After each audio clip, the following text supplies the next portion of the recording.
જય સ્વામિનારાયણ. આજના દર્શન. જય ગણપતિ દાદા. જય કષ્ટભંજન દેવ. Good morning Gulabbhai. જય સ્વામિનારાયણ. Good morning. જય સ્વામિનારાયણ. જય સિયારામ. જય શ્રી કૃષ્ણ. જય માતાજી. નમઃ પાર્વતી પતિ. હર હર મહાદેવ. સિદ્ધેશ્વર મહાદેવની જય. આજે 20 તારીખ કે 20 તારીખ આપણે એક વર્ષ અને ઉપર 4 કે 5 દિવસ થયા કે આપણો બ્લોગ ચાલુ કર્યો એના. અને 20 તારીખ અમારા માટે બહુ ભયંકર હતી, કારણ કે વિરોધ પક્ષમાંથી કે અમારી 14 તારીખે ચેનલ ચાલુ થઈ અને 20 તારીખે અમારા જ વિડિયા, અમારા નામની આઈડી, અમારો જ ફોટો, અને અમને કન્ફ્યુઝ કરવા માટે કે એ આ અમારી આઈડી બનાવી અને અમારો જ વિડીયો અપલોડ કરવા મળ્યા. કાલ વિડીયો અમે મેક્યો હોય એ લોકો આજે મેકી દી. અમારે વિડીયો મેકવાના 1 કલાક સમયની વાર અમે 8 વાગ્યે મેકતા, તો એ 7 વાગ્યે આવો વિડીયો મેકી દેતા. એટલે હવે ખબર પડી કે આ બધું ક્યાંથી થતું હતું, શું હતું. પછી બહુ બધું સમજાવવાની કોશિશ કરી કે પેલા જાણે સમજાવવાની કોશિશ થઈ કે ચેનલ બંધ કરાવવા માટે લોકોએ મહેનત બહુ કરી હતી, કે ચેનલ જો ચાલુ રહેશે તો કંઈનું કંઈ કાળા ધોળું કોઈનું બહાર પડશે, એ માટે બધા મહેનત કરતા હતા. તો પેલા તો જાણે સમજાવવાની કોશિશ બહુ કરી અમને કે ભાઈ આમ છે તેમ છે, આવું ન હોય, આમ થશે તેમ થશે, તમ કે આવી જાઓ. પછી એ વસ્તુમાં ન એનું સેટિંગ થયું એટલે કોઈ બીજાના માફકથી સમજાવવાનું ચાલુ કર્યું, એટલે એમાંય સક્સેસ ન ગયા. પછી ધાક ધમકી ચાલુ કરી, પણ મહારાજની દયા આપણે એવી હતી કે વિરોધ પક્ષ જે કોઈ હોય આપણા વિરોધી, એ ક્યાંય એનું સેટિંગ જ ન થયું.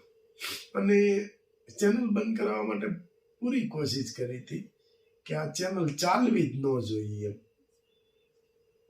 એટલે ચેનલ બંધ કરાવવા આટલું ઓલાની ઘોડે નથી કહેતા, જી તોડ મહેનત કરી નાખી. પણ એક જ લક્ષ્ય આપણો હતો કે મહારાજ આપણી જોડે છે અને આપણે એના બતાવ્યા રસ્તા મુજબ ચાલવાનું છે. ઘણું બધું મહેનત કરી પણ કઈ સેટિંગ થયું નહીં. એટલે ચેનલ ડુપ્લિકેટ અમારી બનાવી, અમને સમજાવવાની કોશિશ કરી, અમને ધાક ધમકી આપવાની કોશિશ કરી. પછી એવું પણ કીધું લોકોએ કે જે અમે ધંધો કરીએ છીએ એ તમે ન કરી શકો. પછી એમાં સક્સેસ ન ગયા એટલે એવું પણ કીધું કે ભાઈ અમે જે વસ્તુના પ્રોડક્ટ છે કોઈ પણ, એ પ્રોડક્ટના અમારી ભાવની જોડે એથી ઓછા ભાવમાં તમે ન વેચી શકો.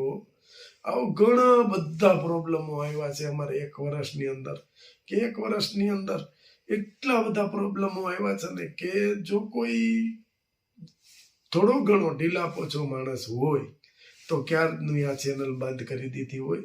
પણ અમારે જો આ ઈશ્વરનો સાથ હતો એટલે અમે એના બતાવ્યા રસ્તા મુજબ જ અમે ચાલ્યા અને એના માર્ગદર્શન નીચે જ ચાલ્યા. અમને એટલું ખબર હતી કે આ સાચું અને આ ખોટું. મહારાજે અમને એટલી શક્તિ આપી કે સાચા ખોટા પારખવાની અમારામાં શક્તિ આપી. એટલે અમે જે સાચું હતું એ પારખ્યું, જે ખોટું હતું એ પારખ્યું, અને જે ખોટું છે એ રસ્તે નહીં જવાનું એવી મહારાજનો આદેશ હતો કે ભાઈ તમારે ખોટા રસ્તે નહીં જવાનું. નીતિ અને સાચો રસ્તો અપનાવશો તો હું હંમેશા તમારી જોડે છું, એવું અમારા મનથી અમને હતું કે મહારાજ આ રસ્તો આપને બતાવે છે, આપણે એ રસ્તે ચાલો. તો અત્યારે આજ 1 વર્ષની માથે કે 6 દિવસ જેવું થાય. તો છેલ્લો અમારે ઇન્કમની ઘડી એ હતી કે છેલ્લે અમારે ચેનલ જે ચાલુ કરીને ડુપ્લિકેટ, એમાં અમે કેસ પણ કર્યો હતો. તો ઘણા લોકોએ એવું કીધું કે તમને અમારી ઉપર ચંકા હશે પણ અમે નથી. પછી તમારી ઉપર ચંકા કરી હોય તો તમે નથી જ કર્યું વસ્તુ આ, તો તમારે ડરવાની ક્યાં જરૂર છે? એટલે જેને ડર મગજની અંદર હતો એટલે આપને ખ્યાલ આવ્યો કે આ વ્યક્તિ જ છે, બરાબર. અને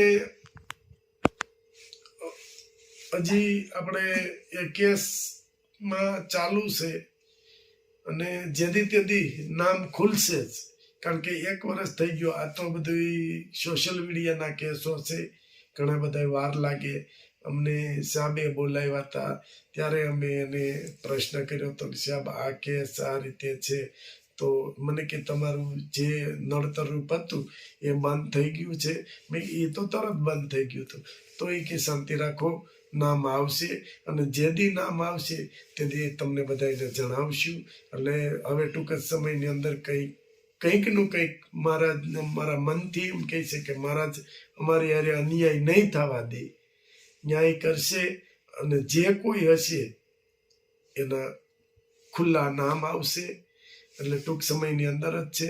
પણ 1 વર્ષ જે અમે કાઢ્યું છે એ મહારાજને ભરોસે જ કાઢ્યું છે કે સ્વામિનારાયણ ભગવાનના ભરોસે અમે વર્ષ કાઢ્યું.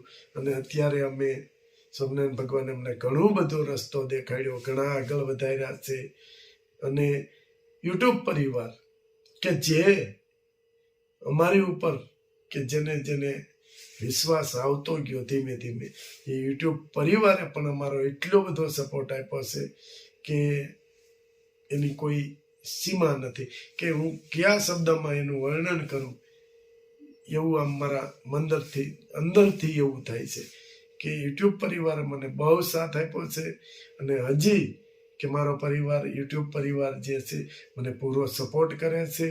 અને કંઈ પણ હોય તો એણે એવું કહેતા કે કંઈ પણ હોય તમે ખાલી જણાવજો, અમે તમારા ગામમાં આવી અને તમારી સાઈડમાં ઊભા રહીશું.